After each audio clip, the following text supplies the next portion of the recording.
నిర్గమకాండము 15వ అధ్యాయము. అప్పుడు మోషేయు ఇజ్రాయేలులను యెహోవాను గూర్చి ఈ కీర్తన పాడిరి. యెహోవాను గూర్చి గానం చేసేదను, ఆయన మిగులు అతిశయించి జయించెను. గుర్రమును దాని రౌతును ఆయన సముద్రములో పడద్రోసెను. యెహోవాయే నా బలము, నా గానము, ఆయన నాకు రక్షణయు ఆయను. ఆయన నా దేవుడు, ఆయనను వర్ణించెదను. ఆయన నా పితరుల దేవుడు, ఆయన మహిమ నుతించెదను. యెహోవా యుద్ధశూరుడు, యెహోవా అని ఆయనకు పేరు. ఆయన ఫరో రథములను అతని సేనను సముద్రములో పడద్రోసెను. అతని అధిపతులలో శ్రేష్ఠులు ఎర్ర సముద్రములో మునిగిపోయిరి. అగాధ జలములు వారిని కప్పెను. వారు రాతి వలె అడుగు గంటిపోయిరి. యెహోవా నీ దక్షిణ హస్తము బలముంది అతిశయించును. యెహోవా నీ దక్షిణ హస్తము శత్రువుని చితకగొట్టును. నీ మీదకి లేచువారిని నీ మహిమాతిశయము వలన అణచివేయుదువు. నీ కోపాగ్నిని రగులుజేయుదువు, అది వారిని చెత్త వలె దహించును. నీ రాశికరాంధ్రముల ఊపిరి వలన నీళ్లు రాశిగా కూర్చబడెను. ప్రవాహములు కుప్పగా నిలిచెను. అగాధ జలములు సముద్రము మధ్య గడ్డకట్టెను. తరుమెదను కలుసుకొనియొదను, దోపుడు సొమ్ము పంచుకొనియొదను. వాటి వలన నా ఆశ తీర్చుకొనియొదను. నా కత్తి దూసెదను, నా చెయ్యి వారిని నాశనము చేయునని శత్రువు అనుకొనెను. నీవు నీ గాలిని విసిరిజేసితివి, సముద్రము వారిని కప్పెను. వారు మహా అగాధమైన నీళ్లలో సీసము వలె మునిగిరి. యెహోవా, వేల్పులలో నీ వంటివాడెవడు?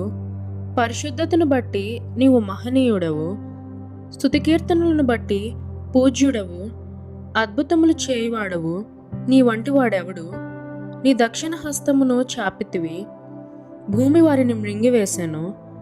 నీవు విమోచించిన ఈ ప్రజలను నీ కృపచేత తోడుకొని పోతిని. నీ బలము చేత వారిని నీ పరిశుద్ధ ఆలయమునకు నడిపించితివి. జనములు విని దిగులు పడును. ఫిలిష్తీయ నివాసులకు వేదన కలుగును. ఏదోము నాయకులు కలవరపడుదురు. మోయాబు బలిష్ఠులకు వణుకు పుట్టును.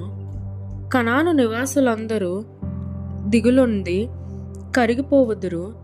భయము, అధిక భయము వారికి కలుగును. యెహోవా, నీ ప్రజలు అద్దరికి చేరు వరకు, నీవు సంపాదించిన ఈ ప్రజలు అద్దరికి చేరు వరకు నీ బాహుబలము చేత పగవారు రాతి వలె కదలుకుందురు.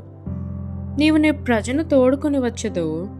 యెహోవా, నీ స్వాస్థ్యమైన కొండ మీద నా ప్రభువా, నీవు నివసించుటకు నిర్మించుకొనిన చోటను, నీ చేతులు స్థాపించిన పరిశుద్ధాలయమందు వారిని నిలువపెట్టదవు.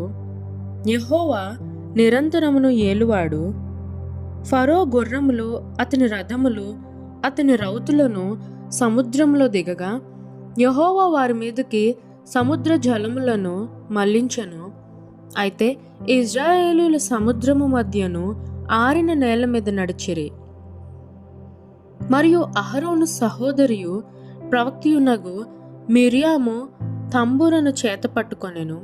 స్త్రీలందరూ తంబురులతోనూ నాట్యములతోనూ ఆమె వెంబడి వెళ్ళగా మిర్యాము వారితో కలిసి ఇట్లు పల్లవి ఎత్తి పాడెను.